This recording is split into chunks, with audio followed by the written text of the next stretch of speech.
Hi hello അസ്സലാമു അലൈക്കും. എന്തൊക്കെ വർത്താനം? എല്ലാവർക്കും സുഖമല്ലേ? പുതിയൊരു വീഡിയോയിലേക്ക് സ്വാഗതം. ഇന്നാൾ ഞാൻ പോയപ്പെടുത്തച്ചിന് വീഡിയോൻ്റെ രണ്ടാം ഭാഗമാണ് നിങ്ങളിവിടെ കണ്ടുകൊണ്ടിരിക്കുന്നത്. അപ്പോൾ എന്താ പറയണ്ടേ, 2025 കഴിഞ്ഞു, 2026 നമ്മൾ കാലെടുത്ത് വെച്ചു. അപ്പോൾ ഞാൻ വിചാരിച്ചൊരു വീഡിയോ അങ്ങോട്ട് ഇട്ട് തുടങ്ങാൻ. അല്ലാന്നുണ്ടെങ്കിൽ തുടക്കം റെഡി ആയിട്ടില്ല എന്നുണ്ടെങ്കിൽ പിന്നെ നമ്മൾ വീഡിയോ ഇടാൻ പ്രയാസമായിരിക്കും എന്ന് എനിക്കൊരു തോന്നൽ. എല്ലാവരും ഏതായാലും നിങ്ങളൊക്കെ ആരെങ്കിലും നിങ്ങളെ വീട്ടിൽ പോകുമ്പോൾ ജോലി എടുക്കാറുണ്ടോ? ഇല്ലേ? ഇല്ലെങ്കിൽ താഴെ കമൻ്റ് ഇടുക. ഉണ്ടെങ്കിൽ താഴെ കമൻ്റ് ഇടുക. ഇനി ഉറങ്ങലാണെങ്കിൽ അതും താഴെ കമൻ്റ് ഇടുക. നിങ്ങൾക്ക് എന്തും കമൻ്റ് ഇടാവുന്നതാണെന്നാണ് പറഞ്ഞു വരുന്നത്. എന്നാൽ ഞങ്ങൾ അങ്ങനെയല്ല, ഞങ്ങൾ നേരെ തിരിച്ചാണ് മക്കളെ, തിരിച്ചാണ്. ഞങ്ങളെ വീട്ടിൽ പോയാൽ അതുപോലെ മരം വെട്ടും, കാട് വെട്ടും, അങ്ങനെ പലതും ഞങ്ങൾ ചെയ്യും. വേണമെങ്കിൽ കുറച്ച് സിമെൻറ്റും മണലും ഇട്ട് തേപ്പ് വരെ ഞങ്ങൾ നടത്തുന്നതാണ് ചുരുക്കത്തിൽ പറഞ്ഞു വരുന്നത്. അപ്പോൾ നിങ്ങളൊക്കെ അങ്ങനെയാണോ? അല്ലെങ്കിലൊക്കെ താഴെ കമൻറ്റ് രേഖപ്പെടുത്താവുന്നതാണെന്നാണ് പറയാനുള്ളത്. അപ്പോൾ ഞാൻ എൻ്റെ വീട്ടിൽ നിന്നൊരു വീഡിയോ എടുത്തതാണ്.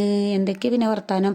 എല്ലാവർക്കും ഈ ഒരു 2025 കഴിഞ്ഞ് 2026 കാലെടുത്ത് വെച്ചപ്പോൾ ഇനിയുള്ള അങ്ങോട്ട് 2026 വരെ 26 മുഴുവനായിട്ട് ഇനി അങ്ങോട്ട് മുഴുവനായിട്ട് നിങ്ങൾക്ക് നല്ല ദിവസങ്ങളായിരിക്കട്ടെ എന്ന് ഞാൻ ആശംസിക്കുന്നു എന്നാണ് എനിക്ക് ഈ അവസരത്തിൽ പറയാനുള്ളത്. പ്രത്യേകം ഞാൻ പറയുന്നു, എനിക്ക് ഇനി മുതൽ അങ്ങോട്ട് വ്യൂസുകളുടെ ഒരു ആറാട്ടും നീരാട്ടും നടക്കട്ടെ എന്ന് എനിക്ക് വേണ്ടിയിട്ട് ഞാനും ആശംസിക്കുന്നു എന്നാണ് പറയാനുള്ളത്. സ്വയമേ ആശംസിക്കുന്നു. അതും 4 ആൾക്കാർ കേൾക്കെ നമ്മൾ ആശംസിച്ചാൽ എന്തായിരിക്കും അവസ്ഥ എന്ന് നിങ്ങൾ ചിന്തിച്ചു നോക്കൂ. കാരണം എന്താണെന്ന് വെച്ചാൽ 4 ആൾക്കാർ കേൾക്കെ നമ്മൾ എന്ത് പറഞ്ഞാലും നടക്കുന്നു വിശ്വസിക്കുന്ന ഒരാളാണ് ഞാൻ. അതുകൊണ്ടാണ് ഞാൻ ഇവിടെ വന്ന് പറഞ്ഞിരുന്നത്. ഇമ്മ എന്നെ കണ്ടപ്പോൾ അരുവാക്കത്തി എടുത്തുക്കണ്. എന്തിനാണെന്നറിയാം, ഉമ്മാക്ക് ഞങ്ങളെ കണ്ട കത്തിയും കൈക്കോട്ടൊക്കെ എടുക്കാൻ തോന്നും. എന്താ കാരണം എന്ന് വെച്ചാൽ ഞങ്ങളുണ്ടാവുമ്പോഴേ ഇമ്മ കാട്ടിലൂടെയും മുറ്റത്തൂടെയും ഞങ്ങൾ കൂടെ നടക്കാറാണ്. അതുകൊണ്ടാണ് ഇങ്ങനെ കൂടെ നടക്കുന്നത്. അപ്പം ഞങ്ങൾ ചീരാപ്പറങ്കി പറിച്ചാണ്. ചീരാപ്പറങ്കി എന്തിനാ പറിക്കണതെന്നല്ലേ, എങ്ങനെ ഇവിടെ ഉണ്ടായതെന്നല്ലേ, അതിൻ്റെ ഒരു ചരിത്രം വേറെ തന്നെ ഉണ്ട്. കാരണം എന്താണെന്ന് വെച്ചാൽ ഞങ്ങളുടെ ഒരു ചുറ്റുഭാഗം എന്ന് പറഞ്ഞാൽ നിങ്ങൾക്ക് കാണുമ്പോൾ തന്നെ കാണാൻ സാധിക്കും, ഒരു കാടാണ്. ചുറ്റുഭാഗം കാടുകൾ, അങ്ങനെ എന്താ പറയുക, ഞങ്ങൾ കാട് ചെറിയ കുറ്റി മരങ്ങളൊക്കെ നിറഞ്ഞൊരു കാടാണ്.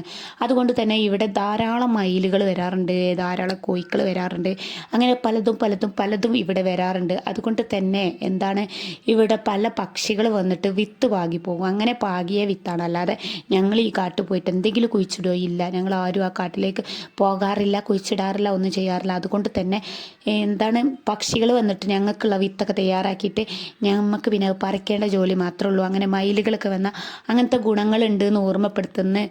കാരണം നമ്മൾ ഈ പക്ഷികളെ കാട്ടി ഓടിക്കാതെ ഇതുപോലെ നല്ല ഉപകാരങ്ങൾ ചെയ്യുമ്പോൾ നമ്മുടെ കുട്ടികൾക്ക് വേണ്ടിയിട്ട് അവരോരോന്ന് ചെയ്തു വെക്കുന്നതാണോ എന്ന് ചോദിച്ചാൽ അല്ല. അവർ എന്തെന്ന് എനിക്ക് പറയാനറിയില്ല. അപ്പോൾ മയിലുകൾ ഉണ്ടായാൽ പാമ്പുക്കൾ ഉണ്ടാവില്ല എന്ന് പറയുന്നത് ഞാൻ കേട്ടിട്ടുണ്ട്. എന്തുകൊണ്ടാണ് പാമ്പുക്കൾ ഇല്ലാത്തതെന്ന് ചോദിച്ചാൽ, പാമ്പുക്കൾ മയിലുകളുടെ മെയിനായിട്ടുള്ള ഇര എന്ന് പറയുന്നത് പാമ്പുക്കളെ ഭക്ഷണമാക്കി കഴിക്കുക എന്നുള്ളതാണ്. അതുകൊണ്ട് തന്നെ പാമ്പുകൾ ഈ മയിലുകളുള്ള സ്ഥലത്ത് വരാൻ സാധ്യതയില്ല എന്നാണ് ഞാൻ മനസ്സിലാക്കിയിട്ടുള്ളത്. അതുകൊണ്ട് തന്നെ തൊടുവിലൊന്നും പാമ്പുണ്ടാകാറില്ല. ഞങ്ങളുടെ മുറ്റത്താണ് പാമ്പുണ്ടാകാറുള്ളത് എന്നാണ് വേറൊരു സത്യം എന്നാണ് എനിക്ക് പറയാനുള്ളത്. ഏതായാലും ഇവരൊക്കെ ക്യാമറയിൽ വന്നാലോ എന്ന് വിചാരിച്ചിട്ട് ഒളിഞ്ഞും മറിഞ്ഞും നടക്കുന്നവരാണ്. ഏതായാലും എൻ്റെ വീഡിയോയിൽ ഞാൻ പരമാവധി ആളുകളെ ഉൾപ്പെടുത്താൻ ഞാൻ ശ്രമിക്കാറുണ്ട്. പിന്നെ പരമാവധി ആളുകൾ ഒഴിഞ്ഞു മാറാറുണ്ട്. ഒഴിഞ്ഞു മാറുന്നവർ ഒഴിഞ്ഞു മാറട്ടെ, വീഡിയോയിൽ വരുന്നവർ വരട്ടെ, അത്രയേ ഉള്ളൂ എനിക്ക് പറയാനുള്ളത്. അപ്പം എൻ്റെ ഉമ്മാൻ്റെ മുഖം ഞാൻ കാണിക്കില്ല. എന്തുകൊണ്ട് ഞാൻ കാണിക്കുന്നില്ല എന്ന് ചോദിച്ചാൽ ഞാൻ കാണിക്കില്ല, അത്ര തന്നെ. എന്തായാലും ഉമ്മാക്ക് വീഡിയോയിൽ വരാൻ ഒട്ടും താല്പര്യമില്ല. അതുകൊണ്ട് തന്നെ ഞാൻ വീഡിയോയിൽ വരാൻ താല്പര്യമില്ലാത്തോലെ ഞാൻ വീഡിയോ എടുത്ത് ഇടാറില്ല എന്നാണ് പറയാനുള്ളത്. അപ്പം ഞങ്ങൾ കാര്യമായിട്ട് ചീരാപ്പറങ്കി പറിക്കന്നെയാണ്. കണ്ടമാനുണ്ട്, അവിടെ ഇവിടെ കുറേ തൈകളുണ്ട് എന്നാണ് പറയാനുള്ളത്. 2025 കഴിഞ്ഞതല്ലേ, 2026 ഇനി അങ്ങോട്ട് നന്നാകട്ടെ. ഇനി ഞാൻ ഡീസൻ്റ് ആയിരിക്കാം, ഇനി എനിക്കൊരു സങ്കടം വരാതിരിക്കാം എന്നൊക്കെ നമ്മൾ വിചാരിക്കുന്നത് വെറും പൊട്ടത്തരാണെന്ന് എനിക്ക് തോന്നാറുള്ളത്. നമ്മുടെ സൗകര്യം കൂടുന്തോറും നമുക്ക് സന്തോഷമല്ല ഉണ്ടാകാറുള്ളത്, സങ്കടമായിരിക്കും എന്നാണ് പറയാനുള്ളത്. കാരണം എന്താണെന്ന് വെച്ചാൽ നമ്മുടെ ഈ കയ്യിലുള്ള മൊബൈൽ എന്ന് പറഞ്ഞാൽ പലതരം കണ്ടുപിടുത്തങ്ങളുടെ ആറാട്ടും നീരാട്ടും നടത്തിയിരിക്കുന്ന ഒരു കാലഘട്ടത്താണ് നമ്മൾ ജീവിക്കുന്നത്. AI പോലുള്ള പലതരം ആപ്പുകൾ നല്ല ചേൽക്ക് ഉപയോഗിക്കുക ഉപയോഗിക്കുകയാണെങ്കിൽ തീർച്ചയായിട്ടും നല്ലതാണ്. എന്താ പറയുക, ഇതിനെ മോശമായിട്ട് ഉപയോഗിക്കുകയാണെങ്കിൽ തീർച്ചയായിട്ടും അത് മോശപ്പെട്ട രീതിയിലാണ്. ഇന്നത്തെ കാലത്തെ കുട്ടികളുടെ രീതിയിൽ എനിക്കിത് AI ഓരോ ഉപയോഗങ്ങൾ കണ്ടുപിടിച്ചതിന് എനിക്ക് വളരെ സന്തോഷമുണ്ട്. പക്ഷേങ്കിൽ ഞാൻ ഓരോ ഫോണിന് ഓരോ ലോക്ക് ഇടുമ്പോഴും കുട്ടികൾ എന്താ ചെയ്യണമെന്ന് വെച്ചാൽ അതിൻ്റെ ലോക്ക് എങ്ങനെ മാറ്റുക, അങ്ങനെ എന്താ ചെയ്യുക, അതൊക്കെ AI വഴി ചോദിച്ച് മനസ്സിലാക്കിയിട്ട് എന്താക്കും, അതിന് വേറെ ഐഡിയകൾ കണ്ടുപിടിക്കും. പിന്നെ ഗെയിം എവിടെയൊക്കെ ഒളിപ്പിച്ച് വെക്കാൻ പറ്റും, എങ്ങനെ ഹൈഡാക്കി വെക്കാൻ പറ്റും, അങ്ങനെ പലതും അവർ കണ്ടുപിടിക്കും. അവർ എന്തോന്നാ കണ്ടുപിടിക്കുന്നത് എനിക്കറിയാൻ പറ്റാത്തൊരു കാലഘട്ടത്താണ് ഇന്ന് നമ്മൾ ജീവിക്കണം. എന്നാൽ AI കൊണ്ട് എനിക്ക് കുറേ ഗുണങ്ങളുണ്ട്. ഇവരെല്ലാവരുടെയും കള്ളത്തരം ഞാൻ കണ്ടുപിടിക്കാറുണ്ട് എന്നാണ് പറയാനുള്ളത്. അതുകൊണ്ട് കുറേ ഗുണങ്ങളുണ്ട്, കുറേ ദോഷങ്ങളുണ്ട്. പലതും നമ്മൾ തരം തിരിച്ച് എടുക്കുകയാണെങ്കിൽ തീർച്ചയായിട്ടും നല്ലതാണെന്ന് എനിക്ക് തോന്നിയിട്ടുണ്ട്.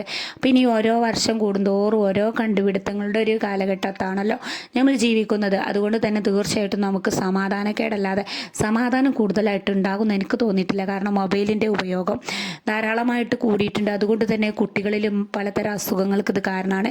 പലതരം മെൻ്റൽ പ്രോബ്ലം, അതുപോലെ തന്നെ അസ്വസ്ഥതകൾ, മാനസിക പ്രശ്നങ്ങൾ, അങ്ങനെ പലതും ഉണ്ടാകാനുള്ള സാധ്യത ഉണ്ട് എന്നാണ് പറയാനുള്ളത്. കാരണം കുട്ടികൾ കളിയാകെ മറന്നൊരു കാലഘട്ടത്താണ് ജീവിക്കുന്നത്.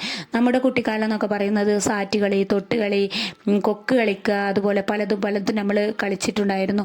ഇന്നത്തെ കാലത്തെ കുട്ടികൾക്ക് അതൊന്നും അറിയത്തില്ല. അപ്പോൾ ഞാനിവിടെ വരുമ്പോഴാണ് കുട്ടികൾ കൂടുതലായിട്ട് അങ്ങനത്തെ കളികളൊക്കെ കളിക്കാറുള്ളത് എന്നാണ് പറഞ്ഞു വരുന്നത്.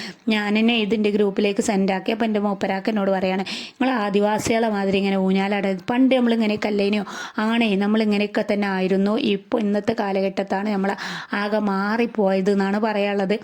അപ്പോൾ ഞങ്ങളെല്ലാവരും കൂടി ഒരൊറ്റ ദിമ തൂങ്ങി ആടുന്നതാണ് നിങ്ങൾക്കിവിടെ കാണാൻ സാധിക്കണമെന്നാണ് പറഞ്ഞു വരുന്നത്. അപ്പം ഞാൻ തീർച്ചയായിട്ടും പറയും, ഞാൻ എന്ത് പറയുന്നു ചോദിച്ചാൽ മൊബൈൽ കാലഘട്ടം തിരിച്ച് ഒഴിവാക്കണം എന്നാണ് എനിക്ക് പറയാനുള്ളത്. കുട്ടികൾ കളിയിലേക്ക് ഏർപ്പെടണം എന്ന് യോജിക്കണം. ഒരു താഴെ കമൻറ്റ് രേഖപ്പെടുത്താവുന്നതാണ്. മൊബൈൽ നമ്മുടെ ജീവിതത്തിൽ നിന്ന് പാടെ ഒഴിവാക്കണം. മൊബൈൽ എന്ന് പറഞ്ഞ സാധനം നമ്മൾ ഉപയോഗിക്കാനേ പാടില്ല. മൊബൈൽ നമ്മൾ വീട്ടിൽ ഒന്നുപോലും നമ്മൾ വെക്കാതെ നോക്കി പണ്ടത്തെ കാലഘട്ടത്തേക്ക് തിരിച്ചു പോകണം എന്നാണ് ഞാൻ ആഗ്രഹിക്കുന്നത്. ആ ഒരു കാലഘട്ടം നമ്മൾ മനസ്സുകൊണ്ട് വിചാരിച്ചാൽ നടക്കുന്നതേ ഉള്ളൂ. ഒരു വീട്ടിലൊരൊറ്റ മൊബൈൽ എന്നുള്ളൊരു കോളത്തിൽ നിയന്ത്രണാതീതമായി പ്രവർത്തിക്കുകയാണെങ്കിൽ തീർച്ചയായും നമ്മുടെ കുട്ടികളും ഒരുപോലെ നന്നാകുമെന്നാണ് എനിക്ക് തോന്നിയിട്ടുള്ളത്. മൊബൈലിൽ ഗെയിം കളിക്കാറില്ല. പണ്ടൊക്കെ നമ്മളൊരു സിനിമയ്ക്കൊക്കെ പോവുകയാണെന്നുണ്ടെങ്കിൽ അയലോകത്തെ വീട്ടിൽ എത്രങ്ങാനും കുട്ടികൾ കൂടിയിട്ട് ആ സിനിമ കാണാം. ഇന്നിപ്പോൾ സ്വന്തം മൊബൈലായി. മൊബൈലിൽ ഇങ്ങനെ ഓരോരുത്തർക്ക് തോന്നിയത് അങ്ങനെ തോണ്ടിക്കൊണ്ട് നമ്മുടെ ടൈം അങ്ങനെ കഴിഞ്ഞു പോകും. ഈ നമ്മുടെ പുതുവർഷം വരുമ്പോൾ നമ്മൾ സന്തോഷിക്കല്ല വേണ്ടത്. എനിക്ക് തോന്നാറുണ്ട് ഒരു നിമിഷത്തേക്ക് നമുക്ക് കരയുകയാണ് വേണ്ടത് എന്ന് എനിക്ക് തോന്നാറുണ്ട്. കാരണം എന്താണെന്ന് വെച്ചാൽ ഒരു നിമിഷം നമ്മൾ കരയണം പ്രിയപ്പെട്ടവരെ എന്ന് തോന്നുന്നവർ ഇവിടെ വന്നിട്ട് ലൈക്ക് അടിക്കുക എന്നാണ് പറയാനുള്ളത്. കാരണം എന്താണെന്ന് വെച്ചാൽ ഓരോ വർഷം കഴിയും തോറും നമുക്ക് ഓരോ ആയുസ് ചുരുങ്ങിക്കൊണ്ടിരിക്കുകയാണ്. നമ്മൾ മരണത്തിലേക്ക് അടുത്തു പോവുകയാണെന്ന് എനിക്ക് തോന്നിയിട്ടുണ്ട്. തോന്നലല്ല, അതൊക്കെ സത്യസന്ധമായിട്ടുള്ള കാര്യങ്ങളാണ്. നമ്മൾ മരണത്തിലേക്ക് അടുക്കുമ്പോൾ എന്താ ഇവിടെ സംഭവിക്കുന്നത് ചോദിച്ചാൽ നമ്മുടെ ടൈം നമുക്ക് ഇല്ലാതാവുന്നു. ഉള്ള ടൈമാണെങ്കിൽ ഉള്ള ടൈം നമ്മൾ കുറേ ടൈമുകൾ നമ്മൾ ചിലവാക്കിയത് മൊബൈലിൻ്റെ പിന്നാലെ നടന്നിട്ട് മൊബൈലും കളിച്ചിട്ട് നമ്മൾ ചിലവാക്കിയ കാലം നമുക്കിനി ഒരിക്കലും തിരിച്ചു കിട്ടില്ല. അതുകൊണ്ട് മൊബൈലിന് എൻ്റെ അഭിപ്രായത്തിൽ നെറ്റ് ഒഴിവാക്കുക എന്നുള്ളതാണ് ഞാൻ ആദ്യമായിട്ട് നിങ്ങളോട് പറയുന്നത്. ഞാൻ എൻ്റെ ഫോണിൽ ഇനി അങ്ങോട്ട് നെറ്റ് കയറ്റില്ല എന്ന് ഞാൻ തീരുമാനിച്ചിട്ടുണ്ട്. കാരണം എന്താണെന്ന് വെച്ചാൽ കുട്ടികളേതായാലും നന്നാകല്ല, കുട്ടികളല്ല ഉമ്മമാർ നന്നാണില്ല, വീട്ടിലാരും നന്നാകുമെന്ന് എനിക്ക് തോന്നിയിട്ടില്ല. അതുകൊണ്ട് ഞാൻ തീർച്ചയായിട്ടും നെറ്റിന്ന് ഒഴിവായിട്ടിന് ഞാൻ ഇനി വീഡിയോ ഇടുകയാണെങ്കിൽ തന്നെ വൈഫൈ വലിച്ചിട്ട് എന്താക്കണം, വൈഫൈ ഇവിടെ വീട്ടിലുള്ളതല്ല, ഇവിടെ എൻ്റെ മൂപ്പരാക്ക വരുമ്പോൾ മൂപ്പരാക്കാൻ്റെ ഫോണിൽ നിന്ന് വൈഫൈ ഇട്ടിട്ട് അത് എപ്പോഴാണോ വരുന്നത് ആ ടൈമിൽ ഞാൻ അപ്ലോഡ് ആക്കാമെന്ന് വിചാരിച്ചിരിക്കണേ. കാരണം എന്താ വെച്ചാൽ കുട്ടികളെ നമുക്ക് കൺട്രോളിൽ നിന്ന് കിട്ടാതെ എനിക്ക് തോന്നുന്നില്ല ഞങ്ങളുടെ വീട്ടിലെ മാത്രം പ്രശ്നമാണ് ഇതെന്ന് തോന്നുന്നില്ല. എല്ലാവരുടെ വീട്ടിലെ അവസ്ഥ തന്നെയാണ്. കുട്ടികൾക്ക് ദേഷ്യം കൂടിക്കുക, വാശി കൂടിക്കുക, അങ്ങനെ പലതും ഉണ്ടാകണതൊക്കെ മൊബൈൽ കാരണമാണെന്ന് ഞാൻ കണ്ടെത്തിയിരിക്കുന്നു. അതുകൊണ്ട് തീർച്ചയായിട്ടും നമ്മുടെ മൊബൈലിൽ നിന്ന് നെറ്റ് ഒഴിവാക്കുക എന്നുള്ളതാണ് ഏറ്റവും നമ്മൾ ആദ്യം ചെയ്യേണ്ടത്. അതുപോലെ വൈഫൈ പറഞ്ഞ ഒരു കുന്ത്രാണ്ടം നമ്മുടെ ജീവിതത്തിൽ നിന്ന് തുടച്ച് നീക്കുക എന്നാണ് പറയാനുള്ളത്. ഒരൊറ്റ മൊബൈലിൽ നമ്മൾ വൈഫൈ വലിച്ചിട്ട് കാണുക എന്നാണ് പറയാനുള്ളത്. അതും പുറത്തു പോകുന്ന ആളുകളുടെ മൊബൈലിലായിരിക്കണം നെറ്റ് ഉണ്ടാകണം എന്നുള്ളത്. കാരണം അവർക്ക് പുറത്തു പോകുന്ന സമയം കൊണ്ട് അവർക്ക് അവിടെ മൊബൈൽ കളിച്ചുകൊണ്ടിരിക്കാൻ സമയം ഉണ്ടാവില്ല. അതുകൊണ്ട് അവർ വീട്ടിലേക്ക് തിരിച്ചെത്തുമ്പോൾ കുറച്ച് ടൈം നമുക്ക് നെറ്റ് കിട്ടും. അതും രാത്രി ഒരു 11 മണി കഴിഞ്ഞാൽ നെറ്റൊക്കെ ഓഫാക്കണം എന്ന അഭിപ്രായമാണ് എനിക്കുള്ളത്. പിന്നെ അത് കഴിഞ്ഞാൽ നമ്മൾ നെറ്റ് കാണരുതെന്ന് അഭിപ്രായത്തോട് യോജിക്കണവരുണ്ടെങ്കിൽ ലൈക്ക് അടിക്കും. കോള് വിളിക്കാനുള്ള പൈസ ഉള്ള ഇതുണ്ടാവുമല്ലോ, അത് കയറ്റി. അതുപോലെ തന്നെ നമുക്ക് 2G എന്താ പറയുക, 2G എന്നല്ല പറയുക, അങ്ങനെ വോയിസ് മാത്രം ഇടാൻ പറ്റിയൊരു കോലത്തിൽ വീഡിയോ കാണാനേ പറ്റരുത്, വേറൊരു വീഡിയോ നമുക്ക് കാണാൻ പറ്റരുത്. കുട്ടികൾക്കും തന്നെ വേറെ ഒന്നും ലോഡാക്കാൻ കഴിയാത്ത കോലത്തിലുള്ള നെറ്റ് റീചാർജ് ആക്കുക. എന്നിട്ട് എന്താക്കുക, നമ്മുടെ ആവശ്യത്തിന് മാത്രം മൊബൈൽ എടുക്കുകയാണെങ്കിൽ തീർച്ചയായിട്ടും നമുക്ക് എല്ലാത്തിനും ടൈം ഉണ്ടാവും. നമുക്ക് കുടുംബത്തിലൂടെ പോകാൻ ടൈം ഉണ്ടാവും, വീട്ടിലെ ജോലി ചെയ്യാൻ ടൈം ഉണ്ടാവും, നമുക്കിതുപോലെ എന്താ പറയുക അയൽവാസികളുടെ അടുത്തേക്ക് പോകാൻ സമയം ഉണ്ടാവും, നമ്മുടെ വീട്ടിലേക്ക് വിളിക്കാൻ ടൈം ഉണ്ടാവും, എല്ലാത്തിനും നമുക്ക് ടൈം ഉണ്ടാവും. മരണത്തിലേക്കുള്ള ദൂരം എന്താകും കൂടുതലായി തോന്നും നമുക്ക്, ഇനി അങ്ങോട്ട് കുറേ ദൂരം അങ്ങോട്ട് പോകാണ്ട് തോന്നും. അല്ലാന്നുണ്ടെങ്കിൽ മരണത്തിലേക്ക് നമ്മൾ പെട്ടെന്ന് അടുത്തുകൊണ്ടിരിക്കും. 2026 വരുമ്പോൾ നമ്മുടെ ഒരു ആയുസ് ചുരുങ്ങിയൊക്കെയാണെന്ന് നമ്മൾ ഒരിക്കൽ കൂടി ഓർമ്മിപ്പിച്ചുകൊണ്ട് ഇന്നത്തെ വീഡിയോ അങ്ങോട്ട് വൈൻഡപ്പ് ആക്കാണ്. എൻ്റെ മൂത്ത മോൻ അമാൻ എന്താക്കിക്കണേ എന്താണെന്ന് വെച്ചാൽ അവനും പുളിൻ്റെ മണ്ടയിലേക്ക് കയറിയിട്ടുണ്ട്. ഇനി പുളി കുലുക്കാനുള്ള ശ്രമത്തിലാണ്. അവന് കയറിയ പോലെ അങ്ങോട്ട് ഇറങ്ങാൻ പറ്റാതെ പ്രയാസപ്പെട്ട് നിൽക്കണതാണ്. അതാ ഞാൻ പറഞ്ഞത്, അങ്ങാടി ജീവിക്കണവർക്ക് ഒരിക്കലും ഇതൊന്നും സാധിക്കില്ല. അതൊക്കെ ഞങ്ങൾ നാട്ടിൻപുറത്തെ ആളുകൾക്കേ സാധിക്കുകയുള്ളൂ എന്ന് ഓർമ്മപ്പെടുത്തുന്ന അവരൊക്കെ പഠിച്ചിട്ട് വേണം ഇതൊക്കെ ആദ്യമേ പഠിക്കണം എന്നാണ് എനിക്ക് പറയാനുള്ളത്. ഒരു പട്ടി ഓടിക്കൂടി പിന്നാലെ കൂടുകയാണെങ്കിൽ വേഗം ഒരു മരം കയറാൻ അറിഞ്ഞിട്ടുണ്ടെങ്കിൽ തീർച്ചയായിട്ടും നമുക്ക് അവിടെ രക്ഷപ്പെടാൻ സാധിക്കുമെന്നാണ് പറയാനുള്ളത്. അങ്ങനെ നമ്മുടെ ഇന്നത്തെ വീഡിയോ അതിൻ്റെ പക്കാണ്. ഇത്രയും നേരം എൻ്റെ വീഡിയോ കണ്ട് പൂർണ്ണ സപ്പോർട്ട് ചെയ്ത് ലൈക്ക് അടിച്ച് കമൻറ്റ് ഇട്ട് ഷെയർ ചെയ്ത് കണ്ട എല്ലാ കൂട്ടുകാർക്കും ഒരിക്കൽ കൂടി നന്ദി രേഖപ്പെടുത്തിക്കൊണ്ട് ഞാൻ നിർത്തുന്നു. നന്ദി, നമസ്കാരം. അടുത്ത നല്ലൊരു വീഡിയോ ആയിട്ട് ഞാൻ നിങ്ങളുടെ മുന്നിൽ വരുന്നതാണ്. Okay, bye, see you, tata, by.